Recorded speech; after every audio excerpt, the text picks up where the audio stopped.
Маш олон хүмүүс би завгүй байна гэдэг.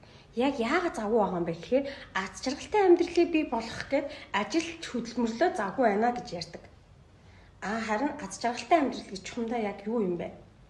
Хүн болгоны хүсэж мөрөөддөг мөрөөдлийн амьдралыг хэлдэг байх.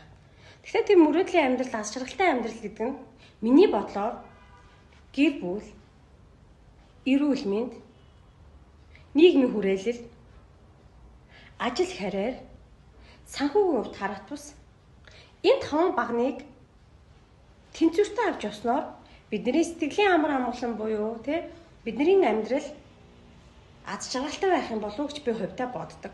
Харин бидний өдөр шөнөгүй үйлдэл байгаа, ажиллалаа энэ хайрын цаг хугацаагаас асуулж байгаа энэ цаг хугацаа маань энэ 5 багныг тэнцвэртэй авч явж гэнэ үгүй юу гэдгээ хэдүүлээ бас анхаарч үзэх цаг үе ирж байна.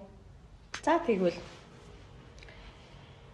энэ 5 баг нь маань аль нэг нь тэнцвэрээ алдаад эхлэх юм бол бидний нөгөө мөрөөдөж хүсэж байгаа аз жаргалтай амьдралын маань мөн чанар алдагдаж эхэлдэг байх нэ.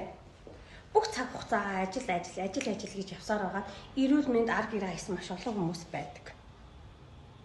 Харин гэр бүл гэж явсаар байгаа үн цэн, ажлын карьер, нийгмийн харилцаа, санхүү үүд зүйлийг алдагдуулсан маш олон хүмүүс байдаг. Тэгвэл зөвхөн аюул өндөр албан тушаалд очсон, зөвхөн карьертэй, тэгтээ, санхүүгийн асуудлаа шийдээгүй, ар гэрэн тогтворгүй, өөрөө өвчний өрөө, эрүүл мэндийн асуудалтай, ингээд маш олон зүйлээ алдсан, зөвхөн карьераа дагцсан маш олон хүмүүс байдаг. Тэгвэл хэдүүлээ одоо орчин цаг үед 21-р зуунд ийм бүхэндээ анхаарахын тулд сурч хөгжиж мэдлэгтэй боловсралтай болох шаардлага байна. Хаанаас нь яаж эхлэхэд та мэдэхгүй байна уу? Тэгвэл би танд туслая. Өнөөдөр бид нар сурахгүйгээр, хөгжихгүйгээр, сэтгэлгээ хар хүнцгөө өөрчлөхгүйгээр 21-р зуунд хөл нийлүүлж чадахгүй цаг ирнэ иржээ. Бидний дараагийн үед бэлтгэгдэж байна. Зэрэгцээж ядаж гүйдгүй маа гэхэд хоцрохгүйгээр хэдүүлээ цаг үетэйгээ нийцгээс өөр сонголтгүй болж тэгвэл энэ бүх зүйлийг найрсаг, мэдлэгтэй, ур чадвараа баялаг болгоод туршлагачиж яваа хамт олон таныг хүлээж байна.